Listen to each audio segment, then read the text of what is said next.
Assalamualaikum warahmatullahi wabarakatuh. Saya Irfan Wahyu Ramadhani, NIM A11 2021 13681.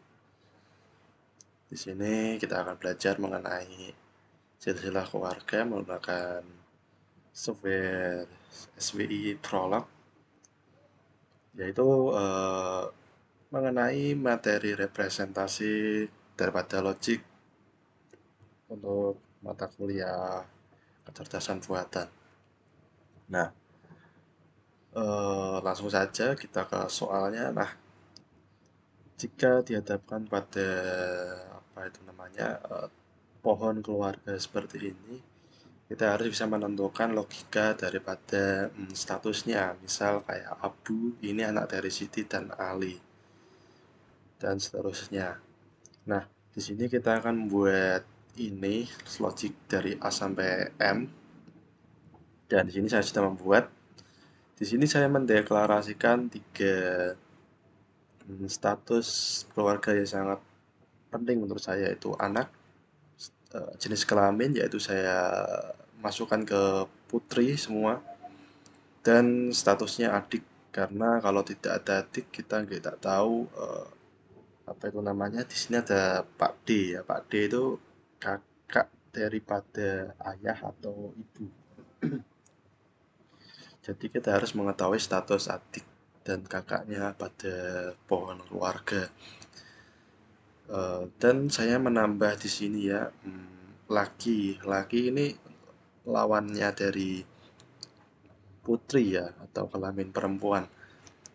Eh, oh iya, saya hampir lupa, untuk operator pada SW Prolog ini, dia merupakan logic yang tiap baris menggambarkan statement tertentu dengan fungsi. Misal adik itu ada variabel Rofi'an dan Malik, itu adalah value yang kita masukkan. Maksudnya misal kayak adik itu, Rofi'ana itu mempunyai adik bernama Malik, dan juga Rofi'ana itu ini ya, mempunyai adik bernama Malikan. Nah, langsung ke bacaan soal.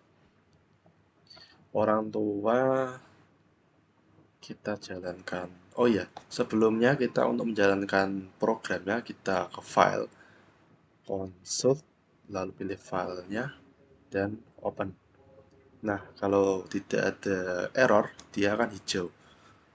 Tadi orang tua. Misalnya kita lihat bagian gambar. Nah, misal kita lihat orang tua saya, yaitu Rofiana dan Sulam. Kita akan running. Orang tua dari Irfan itu siapa saja? X. Nah, kita misalkan dengan X karena kita belum tahu. Yaitu Rofiana dan Sulamin. Nah, benar ya. Untuk selanjutnya, mungkin saya akan persingkat saja, dan daripada saya meran satu persatu akan memakan waktu lama. Teman-teman bisa baca codingan saya ini ya, dari ini bisalah teman-teman sendiri, isi sendiri. Nah, untuk yang mau saya highlight pada codingan saya, yaitu ini ya, logiknya. Laki ini semua ya, semua yang tidak putri atau negasi daripada putri.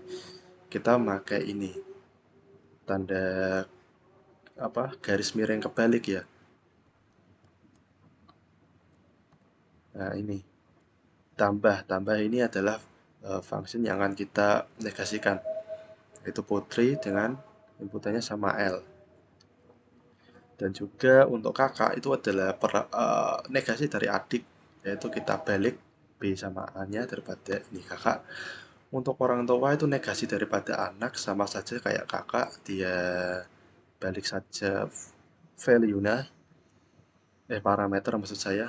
Nah, kalau ayah itu kan dia logikanya itu orang tua yang laki-laki. Nah, makanya saya tulis orang tua dan dia laki. Untuk ibu kebalikannya, yaitu yang putri. Untuk istri, kenapa kok saya perlu istri? Karena dia kan kepakai di sini. Nah, Bude sama Pak D dan juga Bule Pak Lek nanti. Karena kalau untuk mengetahui Bule Pak Lek dan Pak D atau Bude, itu juga perlu mengecek istri atau suaminya. Untuk suami juga sama ini. Bedanya dia yang laki. Untuk mengetahui istri atau suami, kita harus mengecek anaknya. Sehingga anaknya akan kita cek orang tuanya yang kelaminnya sesuai. Seperti itu. Nah, untuk saudara ini semua yang mempunyai ayah sama dan A itu sama dengan B. Maksudnya itu A itu juga B. Ya sama, mesti variabelnya. Jadi tidak ada kayak perubahan nilai nanti. Jika misal tidak dideklarasikan A sama dengan B, nah ini operator logik dari sama dengan. Kalau not atau tidak tadi ini ya garis miring kebalik. Nah ini garis miring kebalik. Kalau atau dia memakai titik koma, kalau dan dia memakai koma, dan untuk mengakhiri baris dia menggunakan titik. Lanjut dari suami sudah. Nah nikah ini untuk mengetahui apakah dia menikah dengan siapa. Mengetahuinya juga sama, seperti suami dan istri, teman dia tidak menambahkan logika jenis kelamin seperti itu. Untuk satu orang lagi hampir mirip dengan suami atau istri, bedanya di sini dia eh, mengecek ayahnya yang sama dan maaf, untuk saudara lagi itu sama seperti saudara yang tadi ini. Nah ini ya, cuman dia tidak cuman dia ditambah mengecek jenis kelaminnya. Untuk yang saudara perempuan juga dia harus mengecek jenis kelaminnya itu laki atau putri. Lanjut ke Pak Le. Pak Le, hmm, dia itu logikanya mengecek orang tuanya itu harus sama, iya kan? Orang tua daripada, oh maaf, Pak Le ini kan eh, anak dari pada kakaknya si Pak Le ini, dan Pak Le ini harus laki-laki. Nah, logikanya seperti itu. Nah, dari anak tadi itu kita cek orang tuanya si anak. Nah, orang tua si anak itu tadi apakah memiliki saudara laki-laki? Kita cek. Nah, jika ada, dia akan mengecek eh, adik daripada orang tuanya karena Pak Le, atau dia juga Pak Le bisa juga berasal dari suami atau istri daripada eh, saudara perempuannya. Jadi kebalikannya. Jadi tidak harus satu orang tua tapi juga bisa juga dari suami atau istri daripada saudara orang tuanya. Di sini seperti bule ya, di sini Pak Le juga saya tambahkan, jika orang tua kita memiliki saudara perempuan dan saudaranya itu harus adik kita dan dia adalah suaminya, bukan. Nah, yang saya bilang tadi bukan apa itu namanya, satu orang tua dengan orang tua kita, satu kakek dengan kita, maksud saya begitu. Kalau bule sama saja, cuma diganti saudara laki dan juga dia harus istrinya saudara laki ayah atau ibu kita, dan jika saudara perempuan dia harus suaminya, seperti itu. Nah, untuk bude ini sedikit rancu ya awalnya saya, karena saya sudah coba bolak-balik akhirnya menemukan seperti ini. Nah, saya memiliki dua fungsi bude, bude satu dan dua, yaitu yang pertama kita harus mengecek kakaknya, yaitu saudara perempuannya, ataupun saudara laki-laki yang juga merupakan kakak dari orang tua kita, dan harus istrinya untuk menemukan bude. Nah, kesimpulannya yaitu adalah bude itu bude satu atau bude dua. Nah, ini operator titik koma ini adalah eh, bentar. Nah, titik koma itu adalah atau. Jadi kita bisa saja pakai bude satu atau bude dua. Untuk Pak D itu gampang, tinggal suaminya daripada bude kita, daripada kita bikin ya. Untuk keponakan ini kita perlu saudara ya, misal kayak saudara ya. Hmm, si A dia itu punya saudara dan ataupun istri dari saudara itu juga terhitung dan anaknya yang merupakan keponakan kita. Nah, seperti itu. Yaitu kita cek saudara kita itu anaknya siapa atau eh, istri dari kita itu apakah punya saudara atau enggak.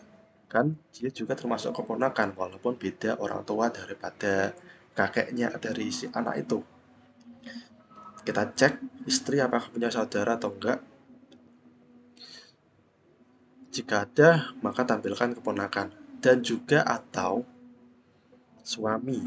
Nah, saya yang bilang tadi, istri dan bisa saja si istri atau suami itu tidak sama dengan orang tua daripada kakek nenek daripada keponakan itu. Makanya saya tambahkan logikal istri dan suami untuk mengecek. Untuk adik ipar gampang saja, dia merupakan adik daripada si A. Si A itu adiknya siapa saja. Nah, jika adiknya itu menikah kita cek. Nah, yang suami atau istri daripada adik tersebut namanya ipar. Kalau kakak ipar sama saja tinggal diganti kakak ya ini di sini. Kalau adik adik. Nah, seperti itu.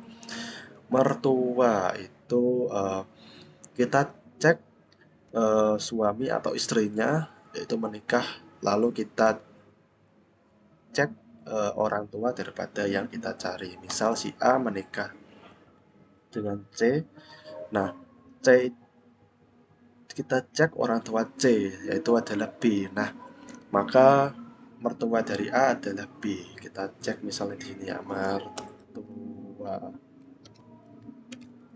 dari Sulamin misalnya, yaitu Mustamir dan Asia. Selamat dan Desina itu muncul karena kita memanggil orang tua daripada istri dari Sulamin itu ya. Oke. Untuk kakek juga sama, kakek dari Irfan misalnya, kakek dari saya harusnya itu, nah, Mustamir dan Selamat. Dia itu mengecek eh, orang tua dari orang tua kita dan berjenis kelamin laki-laki. Untuk nenek juga sama. Untuk buyut, orang tua dari orang tua kita atau kakek kita dan orang tua dari kakek atau nenek kita. Seperti itu. Buyut harusnya ada dua, yaitu dan Nadina. Nah, sip. Oke, seperti itu kurang lebih penjelasan dari tugas saya. Apabila ada kekurangan maupun kesalahan daripada saya menjelaskan, saya mohon maaf. Wassalamualaikum warahmatullahi wabarakatuh.